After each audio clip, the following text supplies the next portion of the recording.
Good morning, everybody. Here we are on the 8th of January. It's National Bird Week. Why just do it one day? The birds are so beautiful. I'm the Reverend Dr. Laura Kim Joyner here at One Earth Retreat Center. The sunrise today is going to be at 7:31. I think we'll see it just in less than a minute coming up behind me. We are in the third week of winter, and this is a really interesting time. It's the solstice was the 21st, and it means sun standing still. And basically, the sunrise hasn't changed for the last 19 days, within 30 seconds, maybe a minute, although our sunsets have gotten longer. So this is the time of standing still in the morning. Jupiter is rises in the east over here at sunset, and it's really big and bright. Coming up on Saturday, it will be on the opposite side of the sun when it rises as the sun sets in the west. It's going to be really bright and really big. So take a look at that if you can when you get up there. When you get up in the evenings. So, what are the sun and the moon and the stars doing in your area? What about the birds and the biotic community? What's happening there? I haven't heard that much this morning. Crows and song sparrows and cardinals, a little quiet this morning, which surprises me. And it's not that cold out, maybe 49 degrees or so. We did have about 130 robins on the lawn a few days ago, and that was really, really cool. We'll stop if I hear anything else, and if you guys hear anything else too, you're more than welcome to stop us, and we'll enjoy them together. Today's reading is going to be a little bit longer than usual. I've taken snippets from The Great Silence by Ted Chiang. It's a video. I'll put the link up so you guys can hear the story as read by Ted Chiang. It's about the Great Arecibo Telescope, which is in Puerto Rico, and it's since been being demolished. But when this was written and when I worked in Puerto Rico, it was this huge telescope to try to communicate with extraterrestrial life. It was favored really prominently in the movie Contact. And this is the voice of a parrot. The humans use Arecibo to look for extraterrestrial intelligence. They desire to make a connection so strong that they've created an ear capable of hearing across the universe. But I and my fellow parrots are right here. Why aren't they interested in listening to our voices? A human researcher named Irene Pepperberg spent 30 years studying Alex. She found that not only did Alex know the words and shapes and colors, he understood the concepts of shape and color. Many scientists were skeptical that a bird could grasp abstract concepts. Humans like to think they're unique. But eventually, Pepperberg convinced them that Alex wasn't just repeating words, that he understood what he was saying. Of all my cousins, Alex, the parrot, was the one who came closest to be taken seriously as a communication partner by humans. Alex died suddenly when he was still relatively young. The evening before he died, Alex said to Pepperberg, "You be good. I love you." Alex died suddenly, as I said, and he helps us know that we're a non-human species capable of communicating with them. Aren't we, the parrots, exactly what humans are looking for? Human activity has brought my kind to the brink of extinction, but I don't blame them for it. They didn't do it maliciously, they just weren't paying attention. My species probably won't be here for much longer. It's likely that we'll die before our time and join the great silence. But before we go, we are sending a message to humanity. We just hope the telescope at Arecibo will enable them to hear it. The message is this: you be good, I love you. And that was the reading from The Great Silence by Ted Chiang in a parrot's voice, because we're celebrating National Bird Week. And I saw that maybe someone joined. So let's just see if we do. Right, whoever you are, welcome, welcome here. We'll have a chance to unmute and talk later, and you can also just write messages in the chat if you want to say anything. I'm Laura Kim. So my reflection on this continues what we were doing on Tuesday with Mary Oliver's poem, Sometimes. We spoke of instructions for life. Pay attention, be astonished, and tell about it. And we also talked about the quality of speech and vocalization in parrots. They don't just mimic speech, it's like Alex. They have their own language, dialects, and language.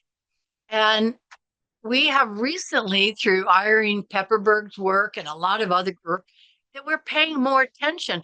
There's almost 100 million birders in the United States alone. We're growing our ability to be more astonished and to tell the world about it. But in the meantime, we are losing our parrots. I'm a wildlife veterinarian. I work in parrot conservation for almost 40 years in Latin America. And it's clear that we need to pay more attention, listen more to what the parrots are telling us, and then tell people about it and do something about it. And people are. I've been to the Great Arecibo telescope during the time when I consulted with the Puerto Rican Parrot Project. And at one time, there were only maybe 13 Puerto Rican parrots left in the world in the 1970s. But due to the hard work of these conservationists, there's 700 plus birds now, and occasionally they fly over the Arecibo telescope. It's not too late to love this world as if your life depended on it, because it does. Why don't we just take a moment and breathe? And I'm just going to take in that sunrise over there.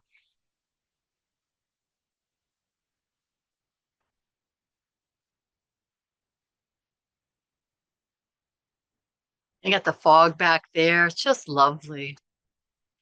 Following reflection, we normally go into the science about what we're talking about. So I thought I would continue on with avian intelligence, just honoring Alex and Irene Pepperberg's work about what they're capable of telling us. So just briefly, Alex could identify over 50 objects and 7 colors, 5 shapes, and he could count up to 6. And he even got the idea of 0, which is really amazing. And let's see, some other studies with Griffin, another parrot, they were able to outperform 5-year-old children in inference by exclusion. It's sort of like a moving the walnut hidden with the bean underneath it, that they were able to outperform children. And other tests with other parrots, even in the sense of being able to categorize, outperform university students. The Kia, which is a parrot in New Zealand, probably one of the smallest ones, can deal with statistical probabilities and weigh outcomes to make decisions. Wow. Yeah, be astonished, right. And then just neurologically, what we have found out, there's so much. I could go into so much detail. They have really packed neural density in their brains, which, probably more than most mammals. I mean, they have amazing things. There's all kinds of convergent evolution, and one of them is the brain circuit called SPM. And what that means, it connects the cognitive functions to the cerebellum, which means they're able to do fine motor movements and use tools and things like that, very similar to the same pathway that primates have. So it's really an amazing thing that they have this. Let's see, what else? They live a long time, and they have genes that are very similar, again, convergent evolution to humans, that help parrots live a long time. And they can, and they're intelligent because they need to use this information to live a long time and to gather food and to learn. That intelligence is probably an evolutionary adaptation for survival in complex environments. And I've just touched the basis of what's going on with the intelligence of parrots, and also our corvids, our crows and our jays. So when we think about highly intelligent and also social animals, we are concerned about the welfare implications of having these birds in captive situations. And it opens up the world that they could possibly, and often do, suffer a great deal because of their intelligence. And this, it's like putting a chimpanzee in a cage for their whole life. And sometimes they say it's like putting a 4 or 5 year old in a cage without room to play and flourish and to do all those activities to help those neurons grow and flourish. But regardless of your intelligence, we humans want to be aware. We want to pay attention to the welfare issues of life around us. Be astonished, celebrate, be joyful, and then tell people about it. Alrighty, so our practice for today, we're going to continue what we were doing on Tuesday, was pay attention, be astonished, and tell about it. So how can we pay attention? Well, there's lots of different ways to do that. One is the focused way, such as in birding, bird watching, where we're really looking to identify the bird, what colors, how are they moving, what is their sound. We might be looking up the name of the bird, using the Merlin app to identify it. So we're really, really focused. So why don't we just pick an object where you are or look out the window and just focus for a minute, just really thinking. I'm going to pick some of our loblolly pines here. I'm just going to look at them. Think about the pines and the way the branches are made. I'm focusing.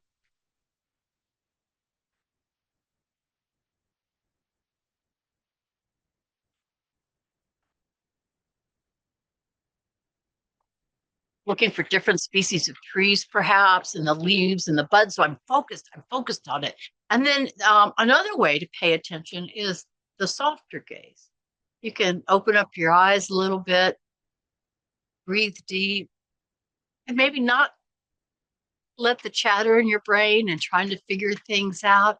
Just a soft gaze into the distance, like maybe you're looking at a sunset or an ocean or overlooking the trees. And this too has brain and health benefits and helps us connect to the world. So let's just soften our gaze for a little bit.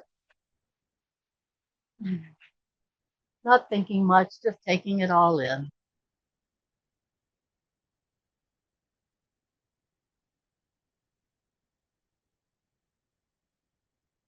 We are working our cognitive functions less.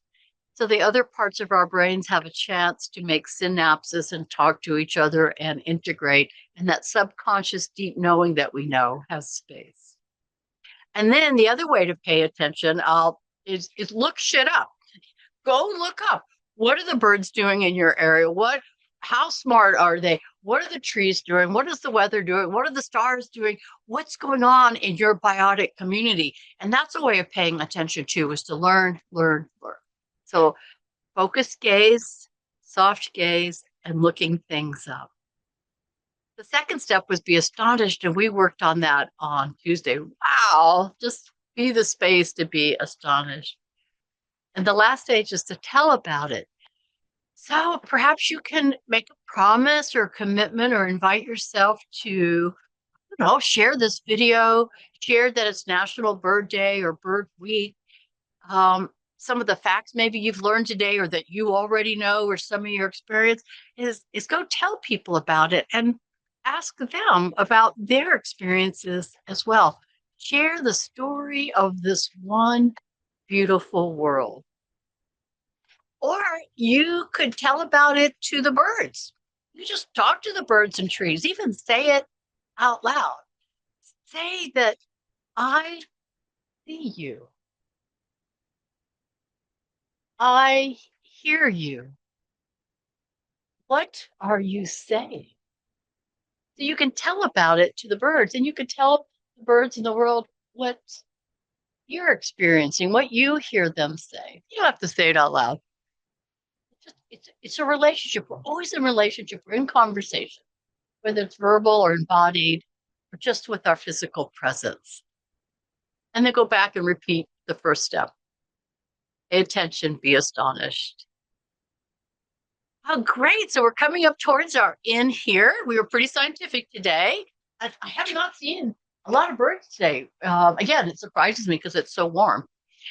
So questions for the week, journal questions, or to talk with other people about what does being good look like? Alex said, be good, I love you. What does being good mean? How does that express in your life? What does it mean to you? And Alex also said, I love you.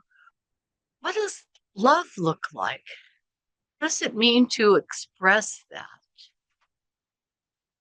Maybe it's a wish for goodness to follow all the days of the lives of those we love and care about. It's a way of expressing sincere hope and wishes, and even acting for those that we love in this world that we love, that the maximum flourishing is possible. And what does it mean that you are beloved on this planet? You are good. You are loved. What does that mean? How does it impact you? As Mary Oliver said in the poem Wild Geese, you don't have to walk on your knees for 100 miles through the desert repenting. You only have to let the soft animal of your body love what it loves. So, in closing, and I will open up the mic. So, if anybody wants to chat, we'll be happy. I'll be happy to do that. In the closing words, I think Alex said it really well in the reading out of Ted Chiang's The Great Silence. You be good. You are loved. We're going to take next week off. I'm going to be in Florida doing in-person bird talks. I'll be down in Gainesville, Northern Florida, but we'll pick back up the week after next.